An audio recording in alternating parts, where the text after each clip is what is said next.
सब जगह सर्वथा और सर्वदा प्रेम हो जाने पर क्या होता है कि वो फूल पात फलडार में ताकूं वही दिखा।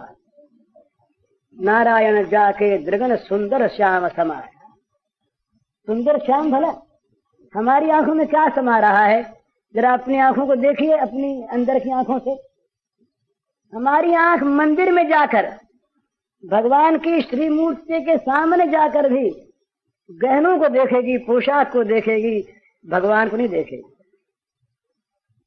जब भगवान का प्रसाद खाने बैठेंगे हम, तो हमारी जीभ प्रसाद के स्वाद को देखेगी, प्रसाद की आत्मा को नहीं देखेगी।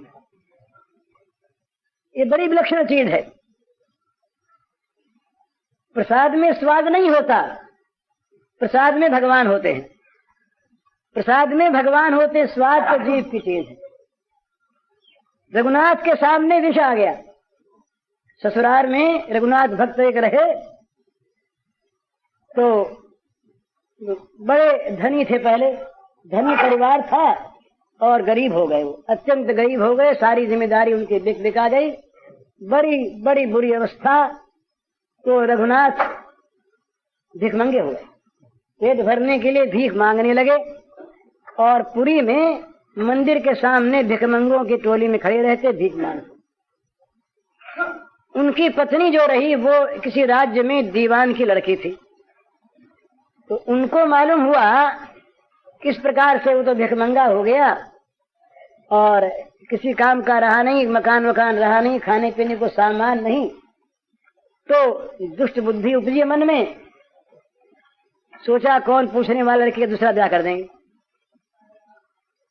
वो जमाना दूसरा था, जब दूसरे ब्याह का नाम सुनकर विवाहिता और विवाहिता न होकर वागदान दत्ता भी अपने आप को गाली मानते थी, गाली सुनना मानते थे। ये दशा थी उस समय।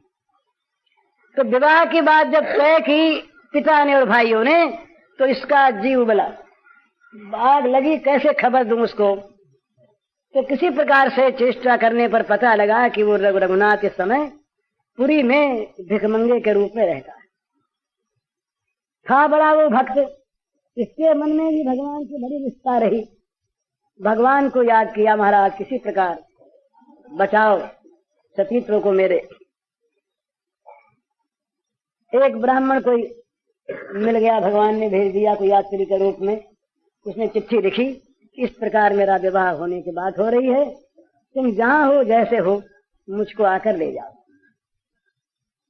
चिट्ठी भी किसी सूत्र से बहुत जल्दी जा पहुंची उसके पास, पढ़ी उसने, भगवान की मर्जी, भगवान को उसने याद किया, जगन्नाथ जी को। कुछ ऐसी व्यवस्था हुई कि वो दूसरे दिन वहां पहुंचा। तो अपने ससुर के मकान के सामने पेड़ था।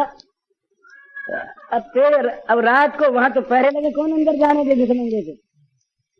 वो बाहर ही तो गया उस पेड़ के नीचे।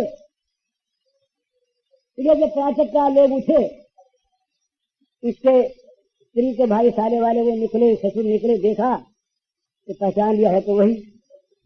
अब लोग लग गया, कुछ भी अंदर ले गए। ऊपर से जरा अच्छे बोले, लेकिन अंदर उनके वो जहर भरा था। तो उन्होंने मिल मिला करके कोठरी में बैठ करके सलाह की क्या करें। तो जहाँ बुरी बुद्धि आती है, बुरी नीयत, वहाँ बुरी उपज होती है बुद्धि में। तो उन बाप बेटियों ने मिलकर तय किया, इसे जहर दे के मार दें,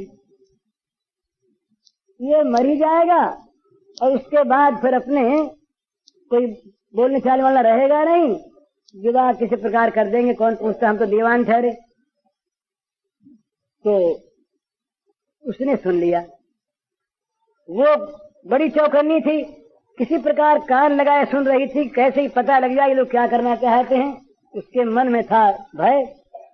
तो फिर उसने कान लगाया तो उन्होंने ये कहा रसोइये से, ये कहा कि वो जानते थे कि ये बंगाल में एक मिठाई होती है संदेश, छेना से बनती है। तो वो संदेश खाना उसको अच्छा लगता था। ये विवाह के समय की ये बात उनको याद थी। तो रसोइया से कहा कि एक काम करो, ये जो विष है ये संदेश में मिला दो और संदेश सबसे ऊपर रख दो, तो सबसे पहले इसी को वो खाएगा और बड़ा ये जबरदस्त जहर खाते मर जाएगा। ये सब बात तय हो गई, उसने सुन लिया। अब ये दशा उसकी कि उसके पति को तो रखें अलग, उसको रखें अलग, मिलने दे नहीं, जाने दे नहीं। उसके मन में बड़ी खलबली मची, सोचा क्या करें, किसी प्रकार बचाना तो चेष्टा करें। तो उसने एक पत्ते पर लिख दिया कि ये जहर है, खाना नहीं। और उस पत्ते को किसी प्रकार रसोई के साथ मिल मिला कैसे भी उस संदेश में खोस दिया। जब थाली गई तक अब वो बड़े आव भगत के साथ, अब उनको सारी स्कीम ठीक, खा लेगा, खाते मर जाएगा। रात का समय, रात को इसको करकरा देंगे, सवेरा होते कह देंगे भाई रात को हैजा हो गया, किसी प्रकार कुछ हो गया, मर गया, अब क्या करें। इस प्रकार सारा वो तो सोचे बैठे हो गया काम। तो उसके सामने था जाने लगा। तो उसने कहा कि हम तो भगवान का प्रसाद लिया करते। तो कहा प्रसाद कैसे? बोले हमारे ठाकुर जी हैं, उनके भोग लगा दो। उनके साथ बेचारे छोटे से ठाकुर जी थे झोली में, तो ठाकुर जी के भोग लगा दिया और उसके सामने थाल आ गया। अब वो थाल को रखा गया चौकी पर, वो खाने बैठा था। उसने उठाया संदेश, सबसे पहले वो ऊपर था। उसने एक पत्ता खोसा हुआ, उसने पत्ते को निकाला, देखा कुछ लिखा हुआ है। उसमें लिखा था जहर है, खाना नहीं। अब उसके मन में एक बात पैदा हुई कि जहर है या प्रसाद है। भाव तो यही परीक्षा होती है आदमी की कि भगवान के भोग लग के आया है। हमने ये कहा इनसे कि हम भोजन नहीं करते, हम तो प्रसाद खाते हैं। तो जो जहर भगवान के भोग लग गया, वो जहर मेरे लिए भोजन नहीं, प्रसाद है। और प्रसाद खाने में ये सोचने वाला दिल कैसा कि इसके खाने से मर जाना है। उठ गई मन से बात। वो बेचारी बाहर खड़ी देख रही, कांप रही वो दूर से कि कहीं खा न ले। इसने उठाया संदेश, सिर नवाया भगवान को, प्रणाम किया, कहा महाराज आपकी याद करते हुए ये आपका प्रसाद मैं खा लिया। जहर जानकर प्रसाद खा लिया। आज तो हमारा प्रसाद कहीं कोई जरा सा उसमें गंध भी आ जाए, बोले ठाकुर जी के भरे लग गया हो, तो हमारे ठाकुर जी पत्थर के ठाकुर जी होते हैं। हम ठाकुर जी को पत्थर मानते हैं, कहीं भगवान थोड़ी मानते हैं। वो तो ठाकुर जी उसके थे, वो तो पत्थर थे नहीं, धातु थे नहीं, वो तो भगवान थे। भगवान को भोग लगा तो भगवान ने सोचा क्या करें, बोले चमत्कार दिखलाना है आज। थोड़ी देर में वो बेहोश हो गया और उसके प्राण निकल गए, मर गया वहीं। अब सारे घर में खुशी मनाई जाने लगी, सब प्रसन्न हो गए कि काम बन गया। घर में कोई अगर दुखी था तो एक वो लड़की थी दुखी और कोई दुखी नहीं। प्रतिकूलता अनुकूलता का ये संबंध होता है बोला। प्रतिकूलता में किसी की मृत्यु में सुख होता है और अनुकूलता में दुख होता है, ये स्वाभाविक बात। वो रोकर अलग जाकर के बैठ गई। उसने भगवान से प्रार्थना की, भगवान मर गया कोई बात नहीं, सती हो जाऊंगी इसके साथ, लेकिन आपका प्रसाद खाया इसने। प्रसाद खा करके अगर ये मर गया तो क्या प्रसाद खाने वाला कभी मरा है आज तक? वो बड़ी आर्त होकर भगवान को पुकारने लगे। हम अविश्वासी लोग, आज के रेशनिस्ट लोग, ये कैसे इस बात को समझें कि विश्वास में क्या शक्ति होती है और विश्वासियों के भगवान कैसे कहाँ काम करते हैं।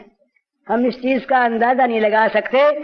हम अपनी संदेह की वृत्ति से इन सब बातों को कपोल कल्पना, मिथ्या कल्पना, कवियों की कल्पना, लेखकों के रोचक वाक्य या लोगों को धोखे में डालने के लिए भक्त बने हुए लोगों की धोखेबाजी, जालसाजी कह देते। पर जिनको विश्वास है वो जानते मानते हैं। उसने प्रार्थना की महाराज। प्रार्थना करते ही लोगों ने, जो आसपास वो उसके साले वाले थे, उन्होंने देखा कि जिस कोठरी में वो बैठा हुआ प्रसाद लेने लगा था, तो जिसको इन्होंने बाहर से बंद कर दिया था कि मर गया, केवल खिड़की से देख रहे थे। इन्होंने देखा कि उस कोठरी में अकस्मात एक ज्योति फूट उठी, एक प्रकाश छा गया। देखा ये क्या हो गया, बिजली उस समय थी नहीं, कहा ये इतना प्रकाश कैसे आ गया। इन्होंने देखा, उनको तो नहीं दिखाई दिया, पर उस लड़की को दूर से दिखाई दिया। उस प्रकाश के अंदर एक सुंदर विग्रह निकला, प्राकट्य हुआ भगवान का, और भगवान ने जाकर उसको गोद में ले लिया और सिर पर हाथ फेरा, फेरते ही उठ बैठा, जाग गया, जीवित हो गया। इधर वो प्रकाश बंद हो गया। उसने, अब तो वो लड़की सावधान, उसने बाहर से किवाड़ खोल दी। भाई ने कहा क्या करती क्या करती, बोले कुछ नहीं, अब नहीं बोलना है। किवाड़ खोल दिया, बाहर निकाला, कहा क्या बात, प्रसाद खाया था। तो फिर वो निकल चले वहां से दूसरे दिन। पीछे फौज वोज गई, उसको भगवान ने मार भगाया। ये लंबा इतिहास है। कहने का मतलब ये है, बात चल रही थी प्रसाद की, प्रसाद की बात हो रही थी, तो क्या कह रहा था भूल गया मैं।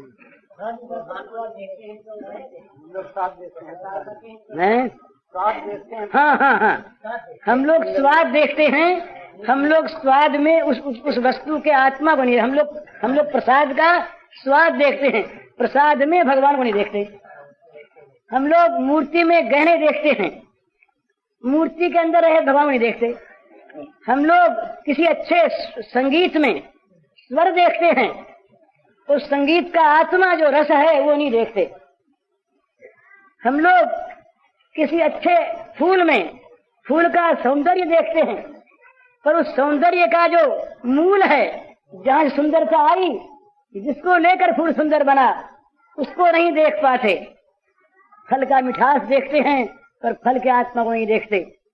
पर जिनकी आंखों में, जिनके जीवन की आंखों में, जिनके हृदय की आंखों में श्याम सुंदर समा जाते हैं, उनको फूल पात फलदार में ताकू वही दिखाए। फूल में, पत्ते में, डाली में, पत्र में, सब में श्याम सुंदर दिखाई देते, दूसरा कोई नहीं। तो पहले जब तक प्रेम न हो, जब तक ऐसी आंखें न हो, तब तक ऐसा अभ्यास करे, मान कर करे, कल्पना से करे, विश्वास से करे कि सारे प्राणियों में, सब में भगवान है। तुलसी या संसार में सबसो मिलिए धाय, का जानो का वेश में नारायण मिल जाए। पता नहीं किस वेश में कहाँ नारायण प्रकट हो जाए। किसी से द्वेष मत करो, किसी को नीचा मत मानो, किसी का अपमान मत करो, किसी को दुखी मत बनाओ। सबका सुख, सबका हित, सबका सम्मान, सबकी पूजा भगवत बुद्धि से करो तो सर्वोत्तम, आत्म बुद्धि से करो बड़ा अच्छा, और बदलाव पाने के लिए भी करो तब भी बुरा नहीं।